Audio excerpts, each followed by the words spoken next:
Bonjour, Gaëtan de Clever. Aujourd'hui, je vais vous présenter le sac d'emmaillotage de Puck-A-Baby de 0 à 3 mois, le PIP. Pourquoi est-ce qu'il est intéressant? Parce qu'un enfant qui est emmailloté, il a deux avantages. Premièrement, quand l'enfant est emmailloté, il a l'effet recréé qu'on a eu dans le ventre de la maman pendant 9 mois. Donc l'enfant, il sera plus calme, il dormira plus profondément et il sera plus réveillé le lendemain. Ça, c'est la première raison. La deuxième raison, un enfant qui est emmailloté n'a pas la possibilité de se réveiller lui-même. Qu'est-ce qui peut se passer quand un enfant n'est pas emmailloté?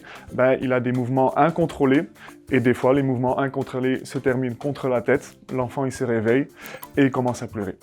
Et si ça se passe 4 ou 5 fois par nuit, l'enfant, son sommeil, il est toujours interrompu.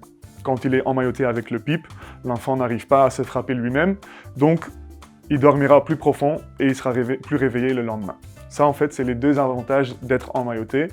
Et c'est en fait les deux avantages qui ne sont pas très connus. Parce qu'il y a beaucoup de gens qui ne connaissent pas le concept d'emmaillotage, mais s'ils le connaissent, c'est plutôt pour les désavantages.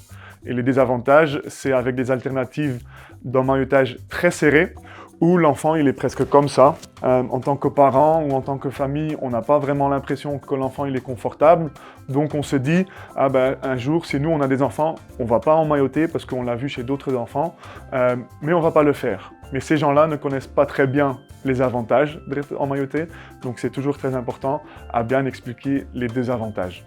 Un troisième avantage avec le PIP de Puck-A-Baby, c'est que, en comparaison avec d'autres alternatives d'emmaillotage, c'est que le sac de couchage, il est beaucoup plus large. Donc, c'est-à-dire que l'enfant, il a encore toujours assez de mouvement pour bouger.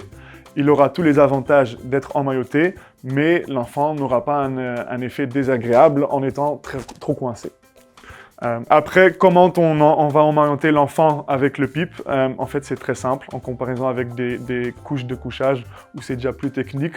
Avec le PIP, c'est très simple. On a la tirette ici au côté, qu'on ouvre. Après, on a le bandeau ventral. Le bandeau ventral, on met l'enfant avec le dos sur la table, le bandeau ventral autour du ventre, bien serré. Et comme expliqué sur le bandeau ventral même, on met les bras au-dessus. Je peux donner le conseil de mettre les bras en dessous si l'enfant il a vraiment un besoin d'être emmailloté d'une manière très serrée, mais dans tous les autres cas classiques, ça suffit de mettre les bras au-dessus.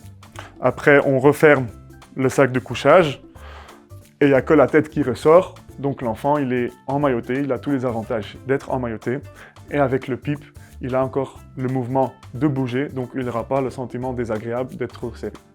Ça, en fait, en deux paroles, c'est le PIP de Puck-A-Baby de 0 à 3 mois.